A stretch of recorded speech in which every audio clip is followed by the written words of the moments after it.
Sup guys, it's Desro. I'm here to make a quick video about Legacy of the Void multiplayer development update from David Kim himself, February 12, 2015. So I was streaming my ladder games and then someone told me, "Hey Desro, have you seen the updates?" And I'm like, "What?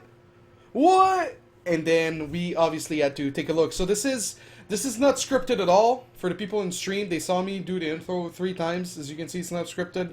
We're just gonna scroll through, read everything together, and try to make sense of it all. So, general gameplay changes, resource changes. We're feeling more confident about the proposed resource change from our last update. This change lowers half of the mineral lines to 50 of the Heart of the Swarm value, while leaving the other half at their current Heart of the Swarm value. 1500. Internally, we're seeing that this change not only encourage expansion across the map, but each base location remains a high point of contention. Assuming internal testing continues this way, it's looking we'll go into beta with this change where we can see testing on a much larger scale with a wider variety of skills. Now, what this means is basically in the last update what they said is you're gonna have, a mineral patch has 8 patches, right? Yeah, 8 patches. So you're gonna have 4 of them at 750 and 4 of them at 1500. What that does is that the one with 750 will mine out, so you'll want to transfer those. So instead of like having 16 at your main until it mines out, it's gonna go to from 16 to 8, and then the 8 eventually will transfer. I think what it takes is a 750 patch mines out in about 10 minutes. In 1500 patch mines out in about 15-ish, around there. It's double, so you would think it takes 20 minutes, but it's not always this case. So you just end up transferring a lot. Now, the next thing, experimenting with slowing down pacing of combat in StarCraft 2. This is a topic we got a lot of community feedback on, so we did some heavy exploration in this area. The biggest thing we tried here was reducing the attack speed of each unit in the game by 40% and altering some damage values to compensate. Even though a change like this would seemingly have a huge implication on balance, we realized the gain wasn't as big as expected. Games feel different from before, but the main question has to be, is this a positive change that makes game better? We're just not sure of this yet. For example, we're seeing that slower engagement seems to reduce the skill component in combat. Additionally, games feel more dragged out than before. But we've only had limited testing at this point, so we'll continue to explore this area in more detail before making a final call. So what they did is they slowed down the attack speed of everything by 40%. Everything attacks slower, instead of being like, ah! You're like, ah! And basically, this is something that a lot of people propose because battles in Brood War took a lot of time, When you had an engagement, it wasn't like 30 seconds and it's over, like in StarCraft 2. It was like a 1 minute, 2 minute dragged out, like, oh my god, who's gonna win? And then in Warcraft 3, it was like, alright, everyone micro. And then I guess they're testing it now in StarCraft 2. We'll see what happens. A lot of pro gamers, I think Suppy and others were hinting that it would be really good move, but they're not sure. So moving forward. So we have scan range experimentation. We've also seen some community feedback about changes that can be made to the scan range to increase the responsiveness of unit in combat. We've made some adjustments internally, and we're initially liking how it plays out. This is something we plan on testing further in the beta. The scan range is like... the scan range is basically like when a stalker tries to attack a marine, but you're right-clicking on the ground, it will attack forward. That's the stalker, right? And it has like a radius, and it will attack forward, but it's not always gonna detect the marine right away. So that's why your stalkers sometimes they like walk a little too far forward to attack a widow mine or a marine. It's because of the scan range attack radius. And so I don't know exactly what they mean by we've increased the responsive, or they made changes to make it more responsive. So basically, I think that means they would like remove it so that it attacks right away, which requires a little bit less micro. But then it's easier for the lower league players, even for myself. So you know, sometimes you're just you press attack move on the ground, there's a widow mine, your stalker doesn't detect it right away, and then it runs into the widow mine and it dies, and you're like, Stalker, what is wrong with you? So that's exactly that. Now the race changes, Terran change, Irk. The Irk has been removed.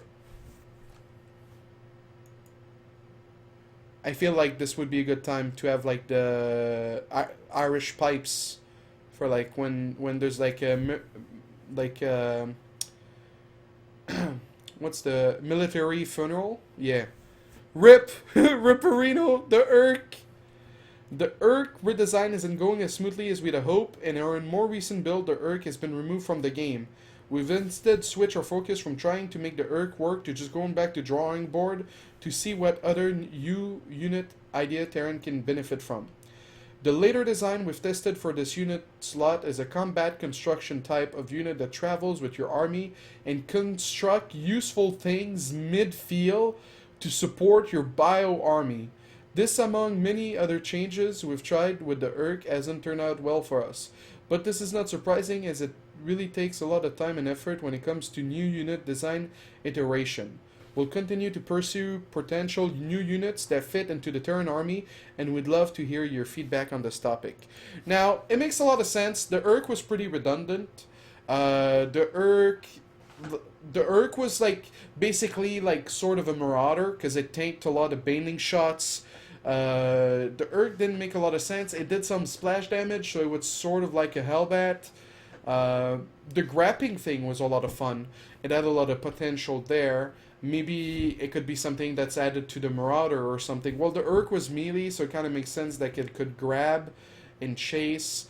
I'm sad to see the grappling hook from the Urk go, and hopefully they give that ability to erase. You know, a DT with a grappling hook, we're going to heaven, but no. So next up, we have the Thor. The Thor self-repairs ability has been removed. The Thor self-repair ability isn't really working. As we've pointed out before, we don't like the fact that there's no strategic decision outside of combat. If a Thor is damaged, players will always use the self-repair ability if they're not in combat. Our current plans are to remove this ability for the start of the beta and see how the Thor works without the added complexity of a different mode or an active ability. So basically before, the Thor could just transform or would just like go in a turtle shell and it would regenerate HP during or outside of combat. But that was really weird, and it kind of makes sense they would remove it. And obviously they feel like the Thor is really like one dimensional, like you just attack and that's it. And they wanna make some changes, but they're not sure yet what they're gonna do. So that's fine. Now what's in the fridge, guys? What's in the fridge for Protoss? Give me a new gateway unit. I think I said that like without reading, but I glanced. As you may know, one of our main focus points since the last update has been working on the design of a new Protoss unit. Although not final yet, we have a new unit and are very happy with how it's currently playing out. While we don't yet have a name, we wanted to provide you with some details on this new unit. It is a core gateway unit with a ground-only ranged attack and normal movement speed. The unit has an ability that sends out a shade of itself, and after a fixed duration, the unit teleports to the location of the shade. The shade can independently move around but cannot attack or be attacked, and does not impede upon the action of the main unit. We intend to offer a more in-depth look at the new unit in the future. Alright. So, I think there's a League of Legends hero that has a similar ability called LeBlanc, which she like sends like a copy of herself and she can teleport to it. I'm not a League expert. This is interesting. I mean, we're talking about a ranged melee only attack unit. It's sort of similar like Blink because you're sending a copy. It's like you send a ghost that cannot be attacked and you see everything, but you can't be attacked or attacked. And then if you're crazy enough, you can be like, all right, I want to go there. And then you teleport. So I think, I mean, it's too early to say what it's going to be used for, but I think it definitely has some potential. You can like fake all-ins, like you send a plenty of ghosts and you're just running back home. I think it creates more micro opportunities. Now, Protoss has a lot of mobility already with Blink, with the Mothership, with the Oracle. Do you really want to give us mobility? Um, it's a core gateway unit, so when they say a core gateway unit, obviously it would be something that would sort of replace the Stalker. But it cannot shoot air, so if you think it's mutas, then you make Stalkers instead of that new unit. It's interesting. It's interesting. It's too early to tell, obviously, but there's some potential, but there's also like pros and cons so far. And hopefully the other races don't prepare the noose to hang us. Up next, we have the Immortal. Barrier is no longer an upgrade. Damage absorb has been reduced to 100, down from 200. Now, before we listen to their reasoning, I think the barrier ability makes the Immortal really crappy, and we're really going to have a hard time versus Roaches and Ravagers and so on. So, hopefully their reasoning is really good, because so far, I don't buy it. So let's take a look. Immortal Barrier ability, being an upgrade, isn't working out well for us, so we went back to no upgrade and reduced the damage absorbed. It was too buried in tech, and in order to use Immortals with max efficiency, you had to have the additional building. So we're trying to just balance the unit without the ability being an upgrade. It's sort of like half empty, half full kind of glass, you know? I don't think like he didn't mention why 200 was a problem. I don't think 200 is a problem, but we'll see, we'll see, we'll see. The Tempest, with considering changes that make the roles more similar to the Heart of the Swarm Tempest. We're thinking the current changes may be too big of a redesign in terms of unit role. We're leaning towards going back to the Heart of the Swarm Tempest with a couple of changes. Since we still don't want Tempest to hard counter units like Broodlord, Carriers, or Battle Cruiser, we're looking to remove the plus massive damage component and then add disintegration. Now, if you guys seen me play with the Tempest and the Legacy of the Void custom mod, it's like a race car. It's a race car. You can do anything. You just can't shoot air. I said that with an H. I'm sorry. You can shoot air, but you can burn air units. If they remove the plus massive damage, it would kind of work. You just can't do it and runs. I really don't know. I don't think the Tempest is... The Tempest was a band-aid for the Broodlord. Now that the Broodlord's no longer a problem, is the Tempest really relevant? I mean, if we're looking at why the Zerg players are doing Swarmos these days, it's because they can't beat Tempest. They can't beat TOS, mass air units. I wouldn't mourn the Tempest at all. The Tempest has gone to Mo. I'm like, maybe I'll make more carriers, you know? So, if they want to redesign it, or if they want to go back to how it was, is it that really important? Who knows? So we have the Zerg changes. Infestor. The Infestor ability versus mass hair unit has been moved to the Viper. We want to explore something else with the Infestor that is cool to have instead of Neural Parasite, while also giving a bit more of a core role to the Viper. We also thought that having this ability alongside fungal growth wasn't right because of how well the two abilities synergized. So we wanted to explore moving this ability to a different unit. This way, depending on unit composition, we can see different scenarios where the abilities might be used separately or in combination. I'm not sure what the hell this is. Here's a blog to their last update. Infestor ability removal plus add. Zerg. Uh,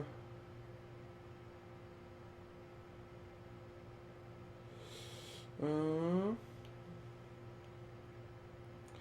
In order to solve both of these issues, we've been trying a version where if you use the ability, the effect is applied to enemy air units, but if the unit is killed before the dot damage expire, the dot damaging effect still remains flying in the air at the location where the unit died. This way, the optimal move for the opposing player is to move the affected units away from the other units rather than just killing it. Oh, it seems like a really complicated like poison that you put onto other air units, and then the other player has to spread a lot to get rid of the because like when the unit dies with the poison, then it like creates a lot of like it creates a cloud of poison, and if you don't get out of it, something like that.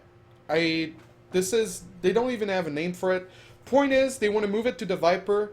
They want to move it to the Viper because they don't want infestors to have fungal and that ability. Experimenting with, okay, Roach. Roach Burrow move now works when Burrow is researched and no longer requires an upgrade. This ability allows for some cool micro that we'd like to see more of in Void, so we made it a bit more accessible for now. We're also considering increasing the movement speed of roaches while burrowed. Alright, let me fucking get this clear. I know I said the F word, and I know if a Blizzard employee watches that, he's not going to be happy, but this doesn't make sense. At what point in your life do you think burrowing a roach is cool? I don't know what you do. I don't care what you do with Zerg. As if I were a Zerg player, I'd be angry. I'd be like, so what's in the fridge? You know, what's in the fridge? And then they're like, oh yeah, we're thinking about buffing Roach Burrow again. You guys are probably gonna have a lot of fun. And then Zerg players are like, does anyone agree with this guy? And they're like, no. Or like, all right. And then they just keep on playing games. You know, I feel really bad for Zerg players. This Roach Burrow thing doesn't make sense. Anyhow. Thanks everyone for reading our update and providing feedback. We feel this type of interaction will help create a better StarCraft 2 in the long run. We'll try our best to continue with these updates so that everyone can be more involved in the development process. As always, please remember that none of this is final, and constructive feedback regarding any of these topics or any additional topics is always welcome. Now, my final thoughts on this is what he says makes a lot of sense. My Roach comment, you take it with a grain of salt. I just don't think it's that cool. You can do whatever else to Roach, Hydra, Lings. Just, I feel like Zerg, they only attack move, you know, until you get Infestors or Vipers. They have nothing to do with their units. So to like give them Roach Burrow doesn't make sense. So I hope they reconsider that. As for everyone else and every other change, take it with a grain of salt. They're working on the game. I'm excited for the game. This is just me being passionate. I hope you guys had fun watching this on YouTube or watching this on stream. This is the changes for Legacy of the Void. This is a development update. And yeah, can't wait for the beta. Can't wait to get my hands on the game and just put out a lot of content, whether it's guides or just funny games. So thank you for watching and have a good time.